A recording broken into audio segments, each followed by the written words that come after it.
Now.com.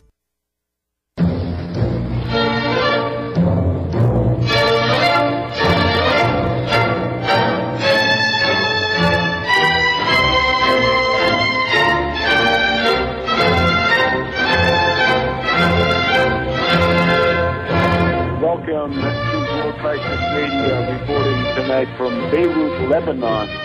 I am here in the Middle East on a special fact-finding tour of Syria and Lebanon. I've been in Syria most of this week. Now it's Friday night. It's getting to be, 9:30 in the evening here in Beirut, looking out over the Mediterranean from the hills and the bluffs above the eastern Mediterranean. Right? This is the Levant. This is Beirut, Lebanon. And we're in the Maronite part of the city, the northern part of the city. It's a city of 3 million in a country of 6 million, and indeed, it's a relatively luxurious place. To come here today, I went through the Bekaa Valley, and I have to remind people, if you've ever seen anything about the Bekaa Valley in movies or lore or stuff like this, the image is completely fantastic.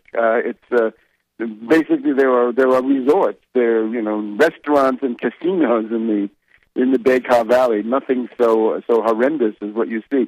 And I've been in South Beirut. We'll maybe talk about some of the content of that next week. But you go to South Beirut, right? You look at some of these movies like Syriana, right? You go to South Beirut, it's like the far side of the moon, and of course it's not. Right? This is basically a very Europeanized country. Lebanon certainly the most Europeanized or Americanized in the entire area. But let me tell you now, what we've done is going from Damascus to the city of Homs, which was supposed to be the epicenter of the rebellion, going to the coastal town of Banyas, north of Tartus, on the Mediterranean, where the Russians have their famous naval station, the one toehold that Russia still has in the Mediterranean, then going to the Baghdad military hospital yesterday, and then driving here to Lebanon today. And let me just go through the findings in brief summary. This is not like Libya. That's the first thing, because if you've been to Libya, you want to do the comparison. This is not a civil war. There is no civil war. There is no front. There was no doubt in Libya. There was a civil war. There were fronts. It was unlamentable, but there it was. Benghazi, Darna, Tobruk, that area fell to the rebels quite early on, and the NATO bombing kept Gaddafi's forces out of there. And when you went to Libya, you'd see about 50 checkpoints between the Tunisian border and downtown Tripoli. In the case of Syria, you fly into the country, the international airport's working fine. The people are basically going about their normal everyday business, and there were no military checkpoints. We drove from Damascus to Homs, and there were no checkpoints. There was sort of a half-hearted checkpoint outside of Homs, and then when you wanted to get into this neighborhood of the Zakra, which we'll talk about in a minute, the so-called center of the rebellion, there was another checkpoint. So it's not a civil war. There is no mass insurrection against the Assad government.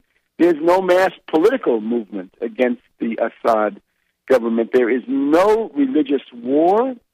This is basically an optical illusion or the simulacrum of a rebellion. In other words, it's just a fake substitute. Nothing like Libya.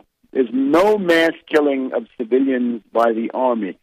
The casualties, you hear these counts, like 3,000 people killed in Syria. What the credibility of that is, I don't know. But the point I would make is that these figures don't include the fact that I think the most recent figure from the Syrian army command is that it's about 1,100 soldiers who have been killed in the fighting over the past 7 months since it started. It started here in Syria in the middle of March, right? So remember what the schedule was supposed to be. January was Ben Ali, February was Mubarak. That's why they got it. Then Gaddafi was supposed to go in March. Then it was supposed to be Assad probably in April, but it hasn't happened. And the difference here in Syria is that, first of all, there was no significant faction of generals that was willing to betray the country and go over to the NATO side. So that's a big difference. And the other thing is the color revolution dimension, right? The camouflage dimension of this is extremely threadbare. There's very, very little of it going on here. There's really no political movement of much of anything against the Assads. So what I find, death squads, right? The kind of thing that Negroponte used to be expert in Central America, Latin America. The difference is that whereas the death squads were focused on specific political targets, like usually communist or things like this is not the way it is here. Here it's just killing. The idea is if you can kill somebody, then as soon as the killing occurs, Al Jazeera will be there and blame the Syrian army for doing it. And this is unbelievable. There is a hatred here against Al Jazeera which is beyond belief, and they deserve it. And I don't know what that will mean in the future, but that can't be good for some of the people who work there. So what you got is death squads doing random violence, blind terrorism, simply killing for the sake of killing. Now, the other thing is, what's the structure of the destabilization? Well, clearly, at the top, it's the U.S., the British, the French, the Israelis, and NATO intelligence. The money, as we've been told by a number of people, the money comes from the Saudis, the United Arab Emirates, and Qatar, right? The Thani family of Qatar. The managers of this is really interesting. The managers turn out to be the renegade former foreign minister of Syria, Qaddam, a wheelhorse of the earlier Assad regime. And let me just say that the general rule of thumb is that Hafez Assad was pretty oppressive, but his son Bashir is much more of a reformer. He really is a reformer. He has done a number of things to sort of loosen it up. So the idea that it's a dictatorship is simply not true. And I can tell you, I've had the experience of being in a bus with people, no government representative. We could drive wherever we wanted, pretty much. And that's not going to happen if a country's under attack. If it's a real dictatorship. The logistics. You look at the centers of this. What can we call it? The centers of death squad activity. That's the border with Turkey, the border with Jordan, the border with Iraq, with Kurdistan, and the border with Lebanon. So it's fomented from the outside. It goes from the outside, from the periphery, from the frontier in. The fighters, I think, represent maybe 500 trained killers, people from the sort of greater Middle East taxi milieu, right, where you recruit these people, right, Belhaj, Bin Laden, Kumu, Barani, this kind of thing.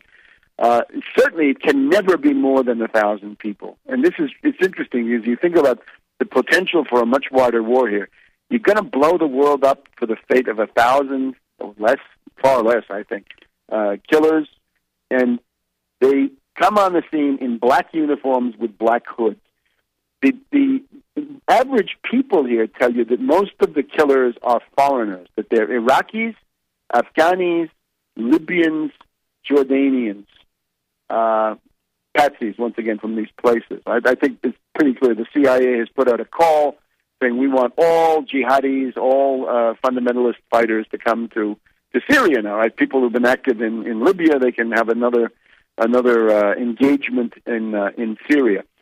The people you see in the streets tell you that the killers are the fundamentalists, the anathematizers, right? The people who don't allow anybody to disagree with them, the bearded ones, the Salafists, and I mean Salafists in the Western sense, right? That they're killers, right? If you're here in Lebanon, there are Salafist writers who are actually pretty moderate. But let's just use it in the normal Western idea of a Salafist. And of course, the Muslim protocol.